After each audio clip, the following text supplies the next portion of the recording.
The following is a special presentation of Tony Curry Radio.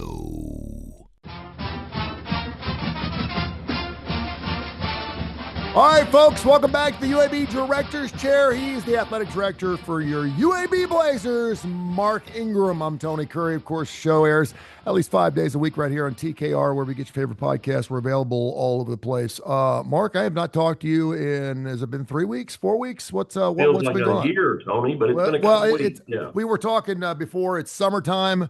It's a transient time. People are on vacation. It's hard to get in touch with people. I certainly understand that. Kids out of school, blah, blah, blah, blah. But I hope you're having a great summer. What you been up to?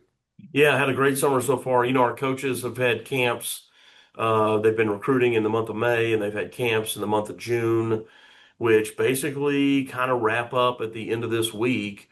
And then there's this window, about 3 weeks, where we feel like we can take a vacation, and that's when you'll see a lot of people gone from around here. Not everybody, but that's the moment that everybody takes vacation, sort of around the 4th of July holiday and the next week or two. And then, you know, by about the mid, kind of 15th, 21st of July, these student athletes start coming right back. The ones that aren't already here staying through the summer, because our two soccer teams and our volleyball team, they start playing in early August, games. And of course, football officially reports, even though they're all here, but they officially report right there around the last 2 days of July, and then they start their fall camp. So it's amazing to think how close we are to playing games again, but it's right around the corner. Yeah, this Saturday, I believe, 8 weeks.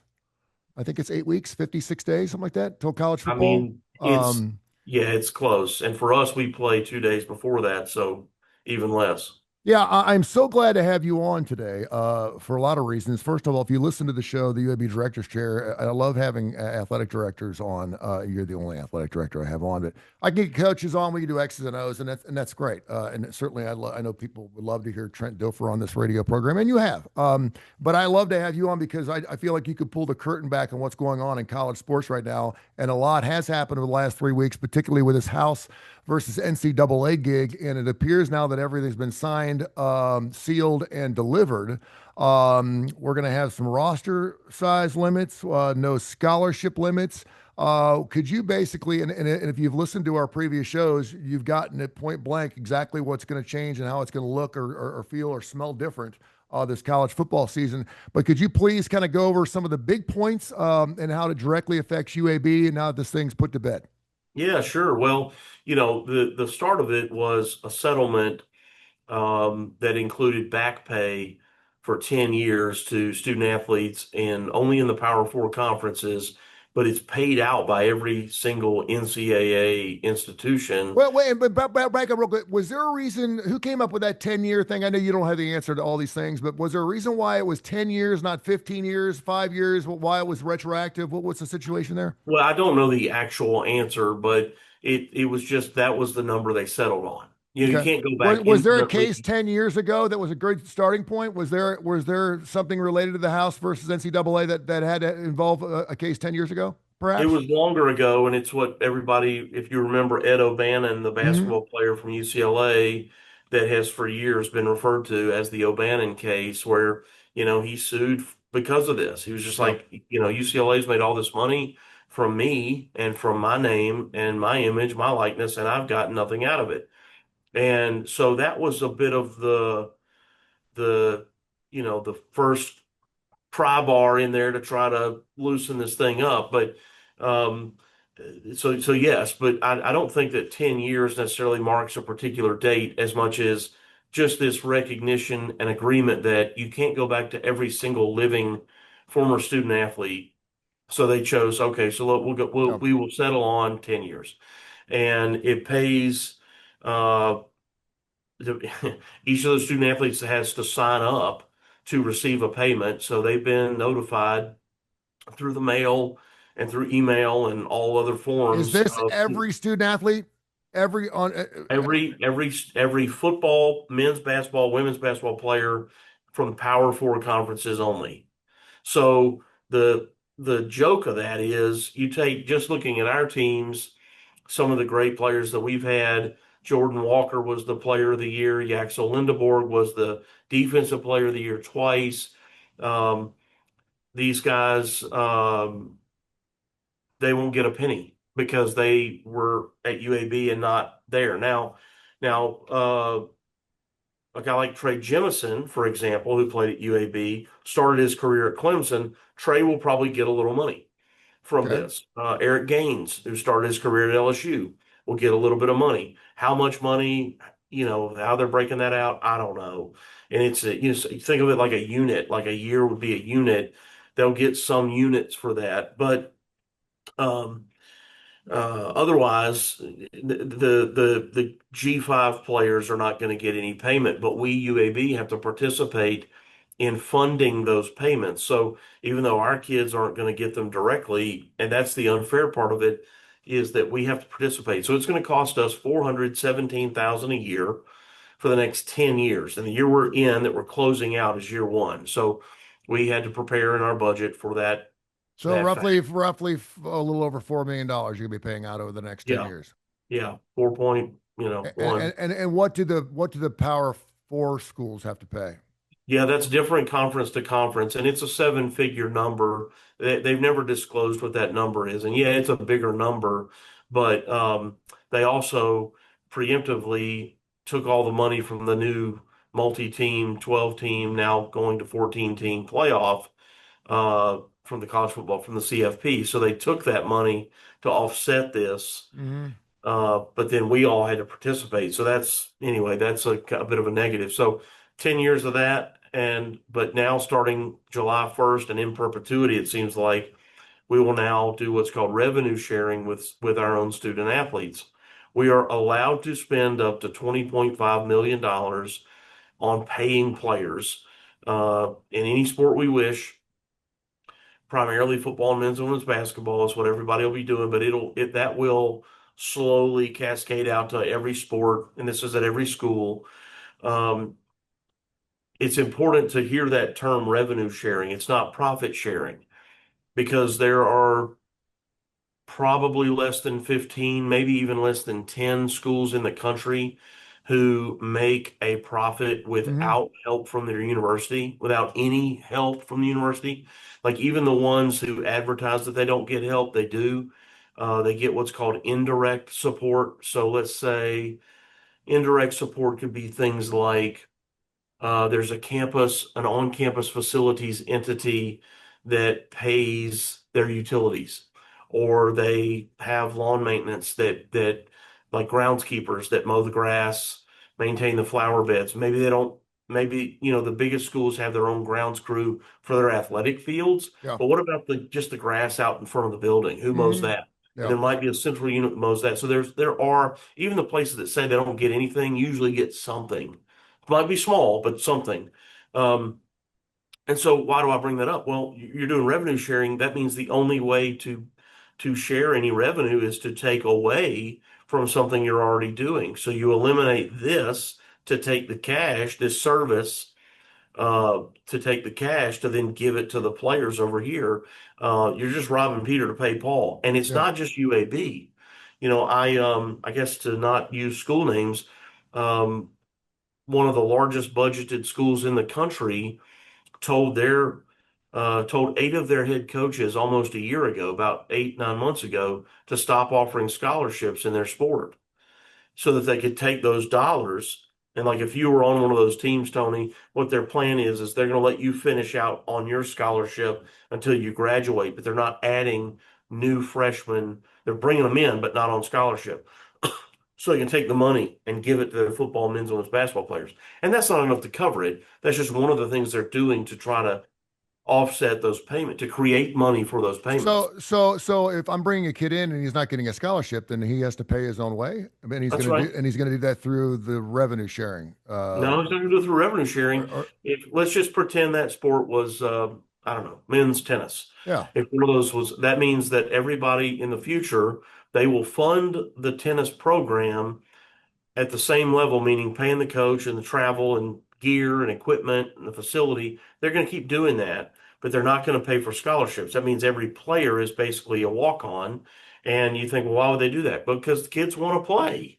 They Yeah. want to play, and they want to play at the highest level they can possibly play at, and they'll be willing to do it. Am Now, I will am they am be as I am I competitive as they used to be? Maybe not, but am I, they'll yeah, do I it. was gonna say, am I to assume that the cost of them having to pay for their education, based on the money they're receiving now under this new agreement, will roughly be the same as getting a free education like we always thought it was? No, no, that's the point is that those sports that lost those scholarships, they're not providing any access to education anymore. They're running that like a high level club team, Wow. and they've That's decided they're going to do that. So then another school um, was down here in Hoover for the Southeastern Conference baseball tournament. mhm. And I had a chance to talk to one of their senior administrators at one of the schools who said that their AD had put, and they're one of the biggest budgets in the league, that their athletic director had said to every coach and every unit head, and a unit in athletics would be like the marketing department, your compliance office, Yep. fundraising unit, these units that you have facilities, that the AD had said to every coach and every unit leader, I need to see what your department and operation would look like if you cut your budget by 15%, 20%, and 25% to try to offset, to take those dollars to then pay players. So that all this to be said, Tony, that we're not alone in this being a challenge. Everybody's, yes, trying to raise more money, but we've always been trying to raise more money. Yeah. We've never wanted to, there's never been this pocket of people that we just chose not to go try to ask for. We've been asking, trying to sell tickets forever. Mhm. So you can't just say, well, you got to generate new revenue. Yeah, you do, but for 20 million, you're going to have to stop doing some things that you used to do. Yeah, Mark Ingram, UAB athletic director. This is called the UAB Director's Chair. We do it 5 days a week right here on Tony Curry Radio, TKR. Get the TKR app like 100,000 folks have done. Also, get us on your favorite podcast. We're in the top 10% of all podcasts in the country and pride ourselves on it. It's because we have great content. We talk real deal stuff here. First question, and I got a million questions here. Any casualties? Have you heard of any casualties as far as in school saying, listen, we just can't do this? I mean, it appears like everyone's on board, or are they? Well, there over the last year, I think there's 32 sports that have been eliminated nationwide in anticipation Okay. of this challenge, Um, and so that will continue to happen, unfortunately. the next question is, are there any other legal ramifications to be drawn up, or can anyone still sue? I know prior to the pen being put to the paper and the dotting of the T's and the I's and the blah, blah, blah, blah, they were told that there were no more lawsuits. This was going to clean up everything. Is there anything else out there that needs to be cleaned up, or is this it? Is this, Well, we're done? nothing, you can't speak in infinite terms ever. Everything, always, never. Sure. Yeah. Let me just say, well, and now I'm gonna do it. There will always be some lawsuit, but it doesn't mean they'll win it. Doesn't mean that they'll be able to have to be forced to settle it. What it means is, you can file a lawsuit for anything, so that's going to continue to happen. Um, one of the big objections is just that it's eliminating all these opportunities, but no school is required to provide a track team or a soccer team or a football team or whatever. The institutions aren't required to do that. The NCAA requires you to have 16 sports to be a Division I program. Um, and then separate of that, the Office of Civil Rights, which is where the Title IX laws come from, not the NCAA, then they expect us to follow certain guidelines around participation to be balanced with male and female participation. So you can't just have, all men's teams because they seem to draw a bigger crowd. You have to have a certain number of female participants relative to the number of female students that is the same percentage of female students that you have on campus. So it's not 50-50. It's really relative to, if you have 60% female students, then your athletic opportunities also need to be 60% female. Gotcha. I want to go back to that So things 20.5. around that, sorry, Tony, Yeah. things around that I think will continue to be thrown up related to these payments. Yeah. I want to go back to this $20.5 million number you threw out. Again, is that the number? Is that what teams, or what uh, universities are allowed to spend? Is that what they have to spend? How do we alleviate the opportunity for an Alabama and Auburn to be paying $120 million Yeah, to their football players as opposed to 20? that Or is is it, that is how, the cap number that you are permitted to spend, so you not cannot required. you cannot spend more than $20 million in your 20.5. in your entire athletic department. Yeah, and it escalates like every second or third year by 3% or 5% or Now, something like who's overseeing that? that. Well, and that was Because I part of mean, the because House. we blew past that number several times Yeah, that last was part of the lawsuit settlement with this judge in California, Claudia Wilkin. Um, that was the decision, and so the lawsuit was between. It's called the House settlement. It was a swimmer named Grant House, and it's it's confusing. People think House like Congress. No, it's that's the guy's name. Ironically, the money's going to football, men's and women's basketball players. He was a swimmer. So he agrees in theory with the situation, but he's not doing anything to benefit swimming. In fact, I'd say it's going to hurt. It's going to hurt swimming, particularly men's swimming. But nonetheless, um, that's part of the settlement is determining a number. Okay. Now you still can, Tony, separate from the payments that we can make. No, we're not required to do any of it. But and we won't be able to do 20.5 million by any means, but nor will anybody else in our league. But we're all going to do as much as we can do, and that will year. be the competitive difference probably. Um, but you can still do authentic deals, call it NIL deals with businesses. So one of our players could go out and get a restaurant to doing a legitimate endorsement deal, but the NCAA hired Deloitte to oversee this and be this clearinghouse. So before, if it was me, before I did the deal, I'm sorry, who's Deloitte? it's an accounting for Okay. it's a high level accounting firm, national So you can still renowned. have a quarterback making $6-7 million a year because he could be making the money off the side outside the revenue sharing he's actually getting through his university. Well, yes and no.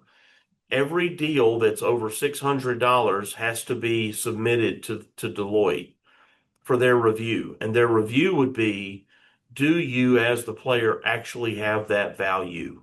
Legitimately have that value? And none of them do. I mean, the Heisman Trophy winner doesn't have that Okay, kind of. so if they don't, what happens? If they say Well, that's the big question. if you got some rich auto guy comes in and goes, listen, I really want my son to play quarterback, blah blah blah, and I'm going to give him $2 million, but he's not worth $2 million, then what do they do? Yeah, I think that's the big question on everybody's mind right now, Tony, is what does the enforcement really look like? I will say to Deloitte's credit, they've been able to, I think, as the NCAA gets beat up by a lot of things, and sometimes very well deserved, they acknowledge as a staff that they're just really bureaucratic, committee heavy. It takes forever to get an answer on anything, but that was all designed that way, but by people like us. Sure. I mean, Yeah. we are the committee members, and but they acknowledge that and they know that. And so what their point here was, let's give this issue to this high level accounting firm. They will do these valuations on these players and they'll turn them around quickly. What we don't know yet is what's the enforcement. I mean, the thought is if you're doing these deals impermissibly, you become ineligible, and Deloitte would just say, look, you're ineligible. That hasn't happened yet, but they have rejected deals. They have had kids say, hey, I've got this $1,000 deal. And they go, hey, man, you're brand new to campus. Nobody knows who you are. You haven't played yet. We're rejecting that deal. You're not, you don't have that kind of value in your market. And is that a subjective situation? I mean, obviously, No, how does Deloitte know no. what a guy, whether he's a 4-star, 5-star, 3-star, whether he's going to be a great quarterback? How do we not know he's not worth $1,000? Well, because it's not about are they worth it as a player. It's are they worth it in the marketplace from a marketing perspective. So again, you're the number one safety in the country. We've signed Tony Curry out of Dallas, Texas. He's coming to our school. Um, and that's all great. And you may be a first round draft pick 3, 4 years from now. But if we just put your face on a billboard, would the common passerby know who you are? And the answer is no, they would not know who you are. Now, the totally geeked out recruiting person, Yeah. they might, but that's a small population of people. So if I put the car dealership logo next to your face, do people automatically go, "Oh my gosh, that's that great safety, Tony Curry. He endorses this dealership." No, they do not do that. And so there is an algorithm that they're using. It's not subjective. They've got this algorithm based on, you know, playing time, and it's what the NFL and businesses use to determine the value of NFL and Major League Baseball, other pro athletes. It's the same system that they use now to determine what one's value is. Now, if they come back and say, "Hey, your value is worth $1,000," and the player goes, "Well, my value may be 1,000, but I'm only doing it for 10." Then the dealership has to decide, are they willing to pay more for it or not? Yes, but there's a minimum number that their actual name, image, and likeness has a value. And the truth is, man, these college kids don't really have it, Yeah. particularly now that they start bouncing around. I was at this school and did really well, and this community knows me, but now I transferred over there. They don't know me at all. They just sort of know of me. Coach Um, says they've gotten this player who's supposed to be good. We'll see. that's something we have not even discussed, and I've got so many questions because you're answering these questions, you're doing so well, but it's such a big issue.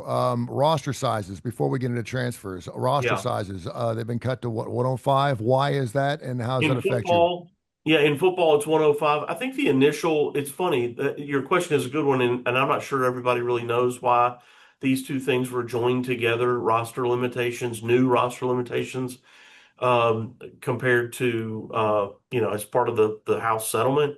I think that the original thinking was, hey, if we shrink the rosters a little bit, that's going to provide a cost savings to these departments to help alleviate some stress and free up funding. Well, in the sport of football, Division I football, you have 85 scholarships. Most of us were hovering around 120 players, so you got 35 walk-ons. Well, to drop down to 105 just means you're losing 15 walk-ons. Well, they're paying their own way anyhow.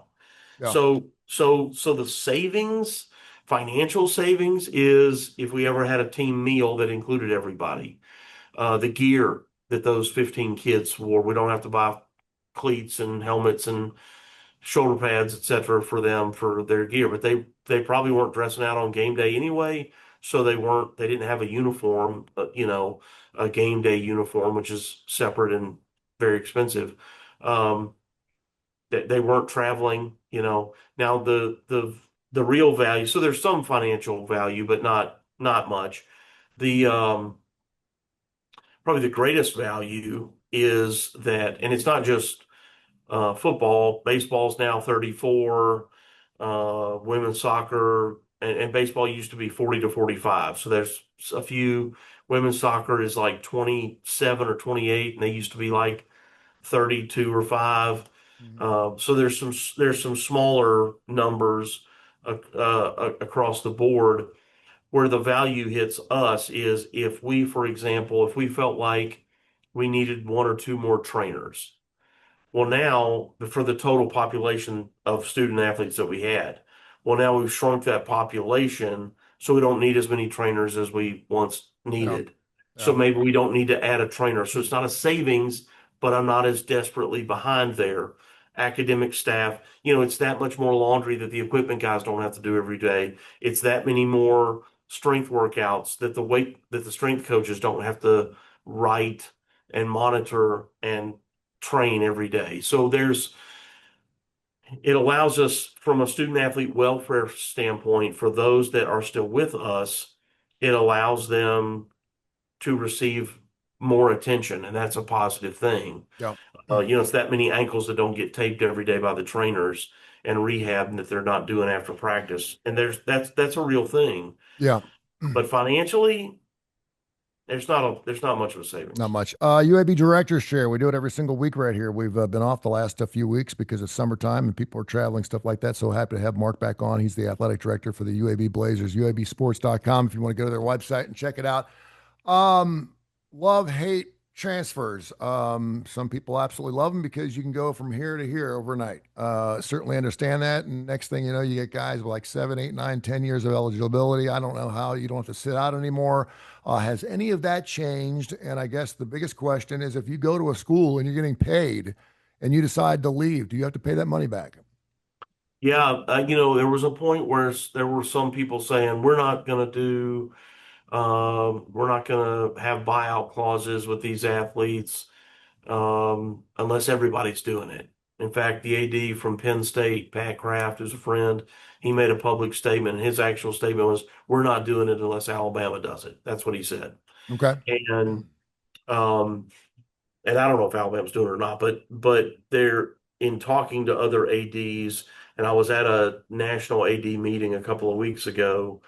It sounds like everybody or nearly everybody is going to do it. We're planning on doing it. If you have a multi-year agreement, and the kid leaves, that's fine. They're free to do that, but there's some financial payback that they're going to have to deal with, and so And will just these like will these kids be paid up front? Do they get paid semesterly? How does that work? I think every school is going to be different. We're paying monthly. Okay. We're going to say, hey Tony, you're going to make $20,000, and we're going to pay you whatever that is over this 8 month period. We're going to pay you, this much money a month for 8 months, and here's how much it is in each month. And I think football is different than basketball, whereas basketball plays games in both the fall and spring Hmm. semesters, and football is just a fall semester sport. So any of the fall semester sports are different, and they have multiple transfer portal windows. At least today they do. So sometimes you might create an incentive like, hey, you're going to make 3,000 a month, but if you come back in January, we're giving you a bonus in January because you came back. Yeah. And we briefly touched on the transfer thing, and I realize this is not part of And the. hey, Tony, football's the only sport where you can play 4 games. You can play in any 4 games and still redshirt. But if you play a fifth game, you can't You're done. redshirt. Yeah. Yeah. So we may have a situation where once you play in game 5, and if agreed, we all know you're not redshirting now, maybe your pay increases. Yeah, I know the transfer policy and what it's turned into, and it's an ugly monster, is not part of this deal. But was there anything in the small print about the transfer? Is that going to remain? Is it going to stay the same as it is, or is it going to be any type of tweaking now that we've got this lawsuit out of the way? Any kind of tweaking on that, or is this a wild, wild west? I'm hoping it's still Wild West. And what we did for a couple of years was we allowed kids to transfer once and play immediately, but if they did it a second time, they would have to sit out a year. If we Hmm. could figure out a way to go back to that, that's what we need to do. It's bad. I know that nobody's going to feel sorry for me or for the coaches because the coaches are so highly compensated, but it's really unfair to the coaches. They are measured strictly on performance. They go find Tony Curry that nobody else recruited. You redshirt. We're developing you. We believed in you. We saw something that others didn't see. We turn you into a good player and then you leave. Well, then if the coach doesn't win games, if he does that enough and the coach doesn't win games, well, then the coach gets fired. Yeah. The AD's an Um, idiot for hiring the coach. The coach gets fired when the coach really was doing a great job. But when they have to constantly bring in new players every year, you lose continuity, you lose leadership, you lose experience. Not you, you might pick up a guy who started at Furman, comes here, but he knew what Furman did. He mhm. knew what their system was. He didn't know our system. He knows how they and their staff like to do things. They don't know how we like to do things. And it's a million little things, Tony. It's how do we eat? How do we line up? How do we dress? How do we travel? How do we stretch? When it says 2 o'clock team meeting, what does that mean? Well, that means be there at 2 o'clock. No, what that means is have your pants on, be Mhm. taped and ready, have your spikes on, and be there 5 minutes early. That's Yeah. what 2 o'clock means, not street clothes at 2 o'clock. That means ready to go at 2, minus your helmet and shoulder pads. You've done a fantastic job in answering all the questions, and we could go another hour, and we can do that next week. Info at TonyCurryRadio.net. Info at TonyCurryRadio.net. If you got any email questions, we'll read those. We'll talk some classic rock too in the next couple of weeks. Final question: NCAA. Where does this leave the NCAA? Is it safe for now?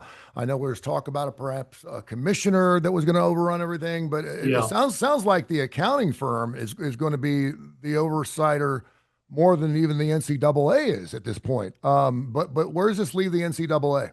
Well, two things. I think, yeah, they wanted to have somebody else handle this particular area of oversight. And again, we don't have any idea what the repercussions of is it ineligibility or whatever, but they wanted to give that to somebody else that could manage that more expeditiously than they do. I think when you look at the autonomy for conferences, there's been talk about this breakaway for years because look, the fact that we have to call them that, the designation of Power 4, Autonomy 4, whatever you want to call it, the fact that there's a designation tells you there's a belief of a separation. There is already a separation. It may not be a hardline physical divide, but there's a divide. And my guess is the only reason they haven't left yet is because they're not sure who else should be in the club. Who else should be in the club with them? Should Washington State and Oregon State that got left out of the Pac-12, should they be invited in? Should they be invited back into the club? What about Boise? They've demonstrated an ability to be good at football. I don't know about everything else, but maybe what about the academies? Should Army, Navy, and Air Force, should they be in the club? They're America's teams. Yeah. I don't think that they've been able to come to an agreement on who should be in the club. And if they could come to that, they'd probably break away. Great stuff, my man. Let's catch up next week. Let's talk some classic rock. Saw Def Leppard last night. It was great. Want to share some stories with you. My 20-year-old son finally saw a classic rock show. I'm almost feel embarrassed the fact that I did classic rock radio for 40 years, and my 20-year-old son, the man who came from my loins, has just seen his first classic rock band. But it was a good start for him. Good. For a band that's been around for 50 years. Hard to believe, but it was fantastic. But I love you, and I hope you have a great week. We'll catch up next week, okay? All right, pal. Thank you.